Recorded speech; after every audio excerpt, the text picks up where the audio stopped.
How's it going, everybody? Welcome back to the channel. Martin with Lavoro, and today's video I've got another dash cam. I've become pretty popular for these companies out of China to target for dash cams. So this is the DeerAsk brand. Yes, DeerAsk. That is an interesting choice of name. Don't know how they came to that conclusion. Maybe it's just a not great interpretation from Chinese. I believe this is a Chinese company anyways. Sentinel monitoring camera.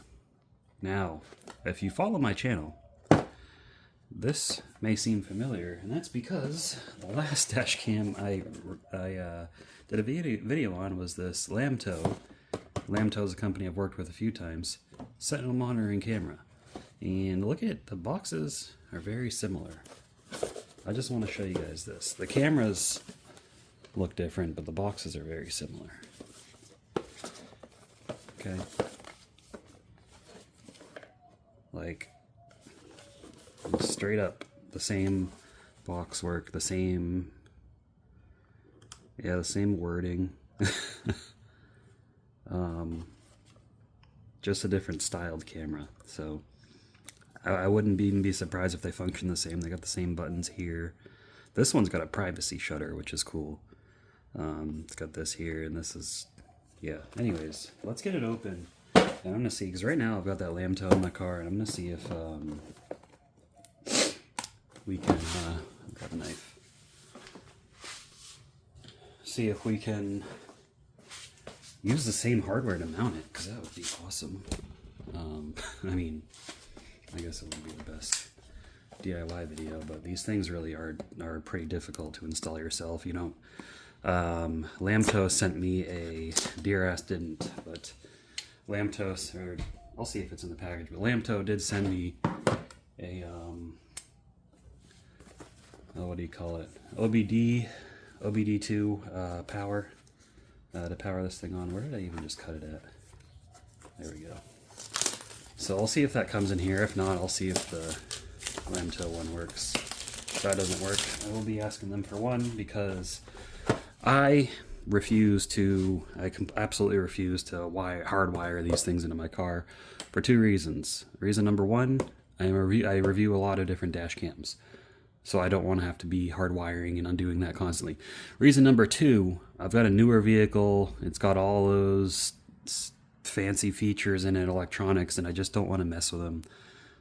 So if I don't have a simple way to power this thing, either from a cigarette lighter or from the OBD2 port, then I'm probably not going to use it. But we will see.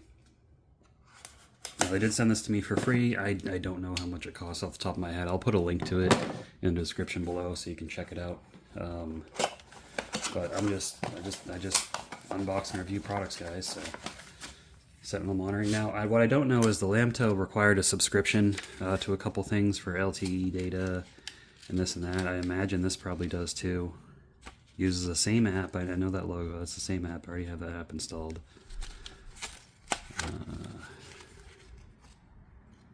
Connect camera via Bluetooth. Blah, blah, blah. Okay. So, every car is going to be different, keep in mind. I doubt any of you watching have a Kia Stinger. Maybe one or two of you. It's a very, not that it's a rare car, it's just very uncommon. Not a lot of people bought them. Kia only made them for 5 years and they stopped. So there's not a lot of them on the road still. But anyways, here's the camera. So take this cover off. Got some protective plastic over the lens. Privacy shutter. So this is the part that, oh, my hands are all dusty. This is the part that faces you inside the car. So you can just cover the camera like that if you need some privacy for whatever reason. Well, there's a problem. It does not... It doesn't stay up on its own. Oh yeah, it does. Okay, it snaps into place. I was gonna say that's alarming, but you gotta really just kind of push it from the bottom here and let it snaps into place. So that's cool. Power. I think that's a stop recording, or it's a recording button. That's a lock recording button, so the recording doesn't get deleted or overwritten. Front camera. Open that up. And this is the mount. How do we get this thing off? It just says GPS on it. I don't know if I'll be able to reuse the mount because it doesn't look like this comes off. So I think this is all in one piece. So the Lamto had a mount you could take this off of, but this does not appear to share that same thing. We'll see. Let me see. We're not done opening it yet, right?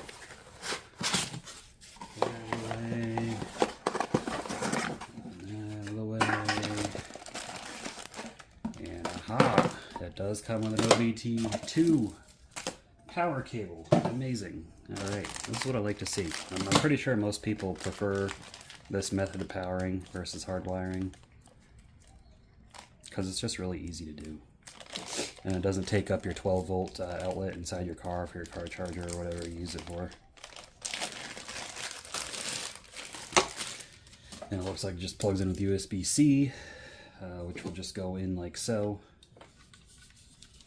Now since I already have one of these in my car, I'm just going to show you how I have the existing one mounted. I'm pretty sure it's like more or less the same thing. And then we'll just have to mount this camera in there. And then we have got these clips. Okay, I don't understand this. Oh yeah, okay, this is the mount. Okay, I got it. And that's extra adhesive for things. These are little clips to help you kind of hide and tuck the wires. I'm not going to use those. But this mount, it just slides in. Which way does it slide in from? Looks like it slides in from the front. So this would be in your car. This would be facing you, and it just slides in like so, and slides off. Mounts with adhesive. So let's get it into the car and connect it up, and then I will try to pair my phone to it. Yada yada yada. I don't really show the phone part pairing because everyone's phone's different. I've got a Galaxy S24 Plus. Most people have iPhones. It's the majority of phones. I know a lot of people have Samsungs, but there's different models Samsung. Some people don't have Samsung, so you're gonna have to figure that out with your phone. But I'm just gonna get this thing all connected, show you how it installs. Alright, so first things first, this does have a slightly different OBD2 reader, but or an OBD2 plug. The stupid USB adapter stopped my video when it was connecting, but I don't know how well you can see that, but the OBD2 port thing's under here in my car. Your car may be different, but it is usually there under the fuse box. I have the wire routed up through here. It comes up through here, up across here, and then plugged in. That's the Lamto. So let me take the Lamto off and see if the other one will mount here. Okay, now the mounting solution is different, so I got to take this Lamto one down because this has like these inner clips that it clips to. So it is different there. Okay, that's got some strong adhesive on there. I'm just going to leave it there for now, whatever. I'm going to put the other one next to it. Alright, so I mounted this kind of underneath the other mount because this one you got to slide it backwards to get it off, so don't tuck it up against your headliner or it ain't going to come out. Let me get it powered on and check all those details out.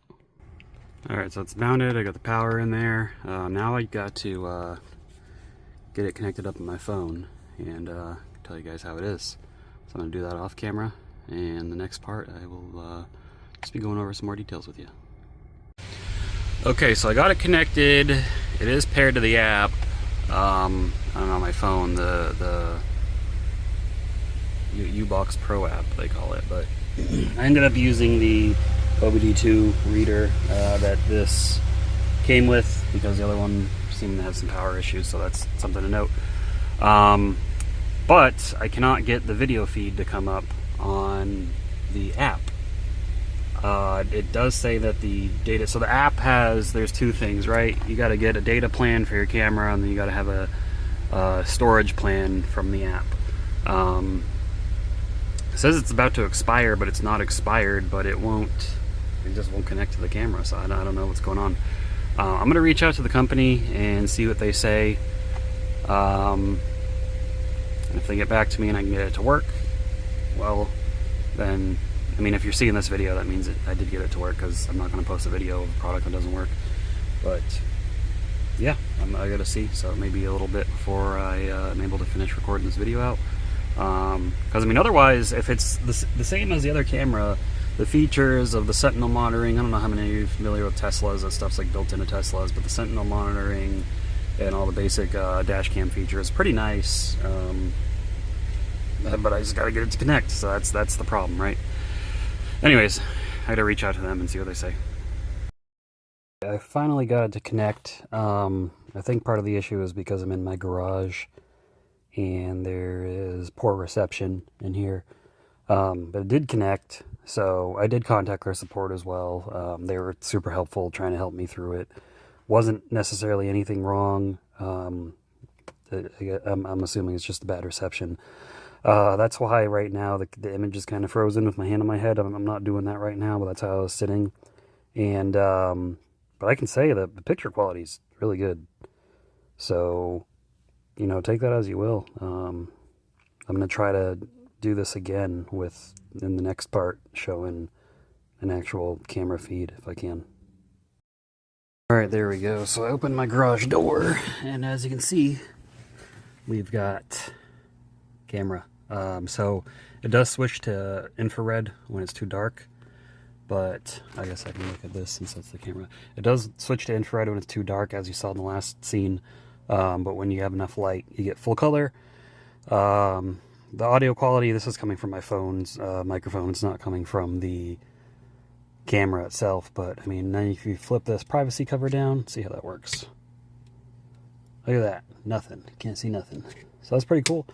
So I'll drive around with this for a little bit, depending on how it goes. I may actually subscribe this time around. I know I didn't on the last one because I've got so many dash cams to review, but I just realized too there's a delay. There's a delay between when I'm talking and it's recording because it's uploading to the cell network, coming back to the phone. So it doesn't talk directly to your phone like some dash cams do. It looks like it relies on that cellular connection. So if that expires, then that's gone. But pretty cool, pretty nice dash cam. Not much different from the other one I reviewed in the past. Pretty much the same concept, just a different company that makes it. So from what I know about that, it was pretty good. I got pretty good video from it. Audio was, but I mean, audio is not the most important thing. But I think it's because I had my music up really loud, and the video just cut out again. But anyways, guys, check it out. I'll put a link to the description down below if you're interested in checking them out. Pretty cool thing. You can see the crack in my windshield. I got to get my windshield replaced. It's like $1,000. I just haven't done it yet. But yeah, definitely check them out. And thanks for watching.